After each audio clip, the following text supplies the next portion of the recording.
in a real sense that while we might talk about gentrification, this really has an impact upon the lives of folks who are in those areas.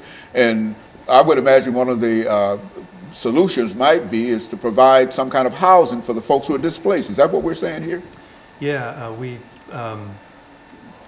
well, we need to find some way to prevent the destruction of affordable housing. And one reason is because it affects African American communities in particular very hard, and that's one reason why after 1980, African Americans have been disproportionately homeless.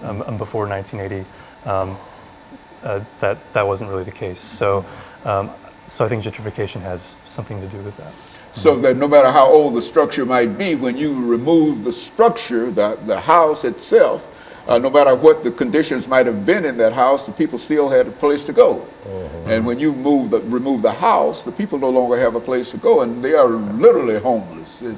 I guess this is what we talk about, the destruction of the homeless population. Is that what we're talking about? Yeah, it used to be a lot more common to have single room occupancy homes, different like really lower quality homes. While not ideal, they were still something.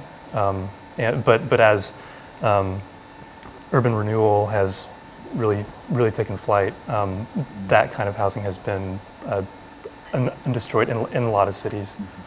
Well, Mr. Lester, in view of the fact that everywhere you look, you see some kind of skyscraper going up in Nashville, which is to say that we have the ingenuity to build as many of these things as we possibly can and as fast as we possibly can. Cannot there be some kind of agreement that we can develop at least one or two of these large structures, homeless kind of structures that will allow for some of the individuals who are made absolutely homeless to have a place to lay their heads at night?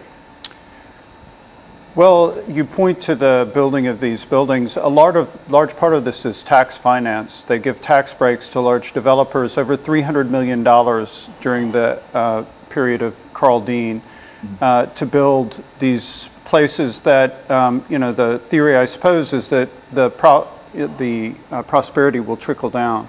Unfortunately, it really has not trickled down. Poverty has increased dramatically in Nashville. It's, as I said, 1 in 5 now, including 35,000 children.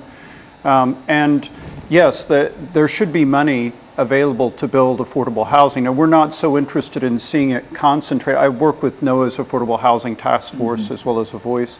And we don't really want to see it concentrated in large projects, but units spread throughout the city so as that to break up the concentrated poverty. But also money can be provided to rehabilitate housing that is falling apart or that people are in danger of losing. The problem is the mayor has conceived of it as a relatively small problem. She's pledged $10 million this year and potentially more without a permanent source of funding. That's the amount we gave to the zoo in the past couple of years. The zoo has a capital campaign of $160 million, largely for an African savanna exhibit. We feel like the city should have a larger capital campaign for people who are either homeless or who are in danger of falling into homelessness. And so it's unimaginable, to me at least, that the city can't find a dedicated source of funding for the Barnes Affordable Housing Trust Fund to actually preserve and create new affordable housing. We believe 20,000 units are what's needed now. There are 14,000 people waiting for vouchers.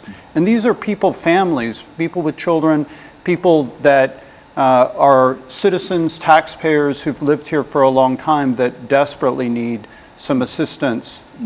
Mr. Rodriguez, in view of the fact that you have some knowledge in terms of what's going on nationally in reference to the homeless population, what city do you believe, or what state do you believe is doing the best in terms of trying to deal with the problems that we're talking about here today? I mean, what state or city do you know that we can say that this is perhaps the best that they can do in reference to the homeless population dealing with this issue?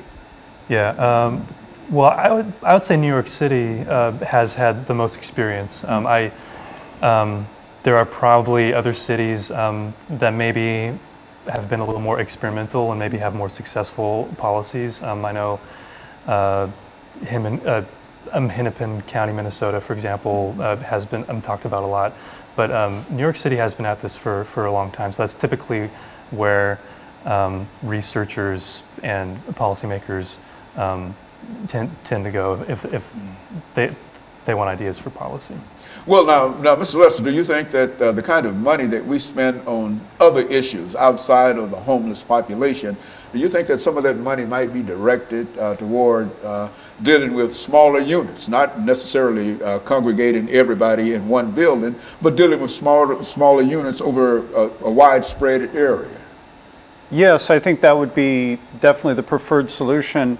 The mayor's targeted some really good things towards providing more money for schools and the like, but I don't think she recognizes the severity of the problem and of the need for affordable and workforce housing.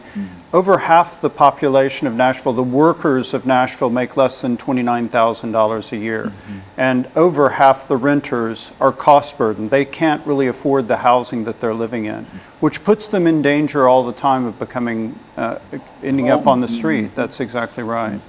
And so in a real sense, we've got a real issue here, but it's an issue that perhaps it can be solved by money. Money might not solve everything, but do you think that we can solve some of these issues by more money? I think so. That's one thing that it's going to take is money to change the policy, and then we forget about the large population that is incarcerated that have mental illness, and they don't need to be locked up, but one day they're going to be free, and they're not going to have a home. And the question that you asked Mr. Rodriguez earlier, if you look at Sacramento and Pasadena and Buffalo, they're doing a great job as far as eradicating homelessness right now. And so you would suggest those might be some issues, some areas that we might look in terms of policymakers and we're running out of time here, but let me thank the three of you for bringing that excellent information, because I think it gives us all, at least it gives me a better understanding of what's going on, because wherever I go, over in North Nashville, East Nashville, and et cetera, I see all of these New England style homes that are there, and I know that I understand all of these things are happening. And so let me thank you, and let me encourage our audience to tune in again next week for another informative edition of Comments. Thank you, and good morning.